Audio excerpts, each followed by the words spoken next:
Politik identitas sesungguhnya tidaklah selalu negatif dalam sejarahnya. Politik identitas lahir dari perjuangan melawan diskriminasi dan ketidakadilan. Dalam sebuah forum nasional di Jakarta, Profesor Yudi Latif menyampaikan bahwa ada 3 bentuk model politik identitas. Ada yang good, ada yang bad, dan ugly. Politik identitas baik good ketika ia menjadi ciri bagi sebuah partai atau kelompok politik. Setiap kelompok memang akan melahirkan identitasnya masing-masing. Setiap kelompok bahkan harus melahirkan identitasnya. Kelompok politik yang baik adalah kelompok yang mampu membangun identitas diri, yang kemudian menjadi pembeda antara ia dengan kelompok yang lain. Namun identitas itu tidak membuatnya bersikap eksklusif atau tidak mau mengenal yang lain. Sebaliknya, mereka yang telah mampu bersikap inklusif dan bersedia berinteraksi serta siap mengenal yang berbeda dengannya. Kelompok ini menyadari bahwa manusia adalah agen multi identitas.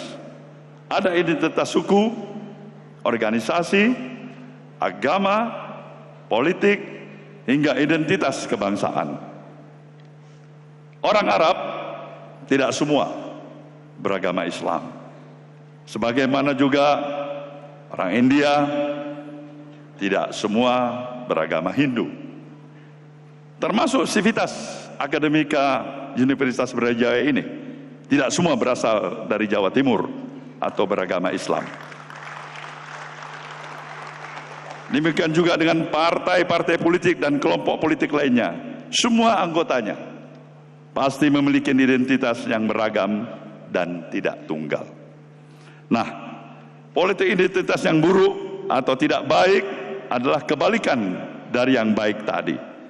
Mereka bersikap eksklusif dan tidak mau mengenal yang lain.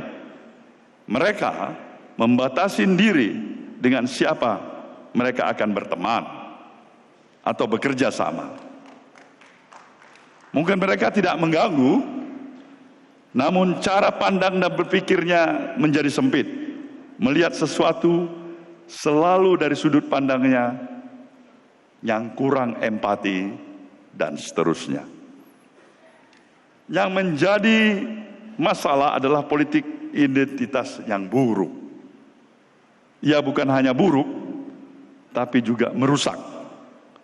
Praktek politik semacam ini tidak hanya picik, akan tetapi juga membodohin kita. Ia berdiri di atas kesadaran bahwa identitasnya lah yang paling unggul dan kelompoknya lah yang paling benar. Maka identitas lain tidak harus menjadi nomor 2, tetapi juga harus dikalahkan. Paham dan praktek politik semacam ini selain tidak mencerdaskan kehidupan bangsa, juga membuat kita lupa seolah manusia adalah makhluk yang hanya memiliki satu identitas belaka. Kerusakan model ini pada gilirannya akan membawa politik identitas menjadi politik kebencian.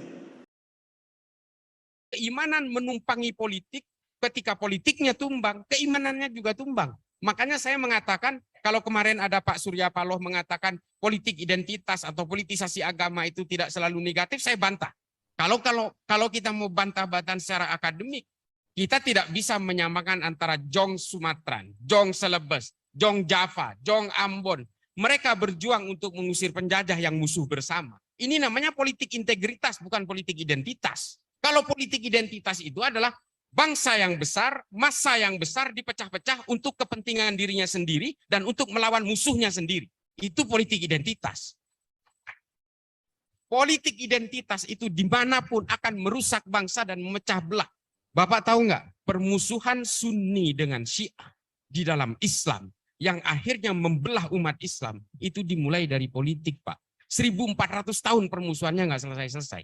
Sampai sekarang bermusuhan dan saling membenci satu sama lain, saling mengkafirkan satu sama lain.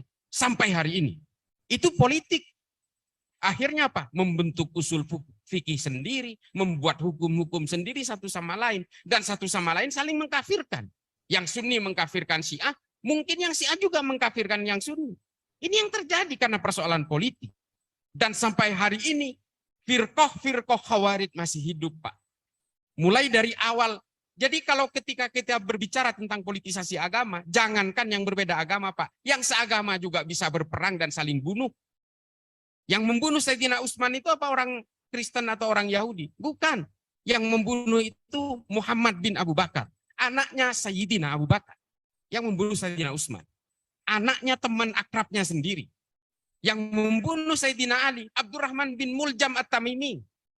Ini yang membunuh juga orang Islam.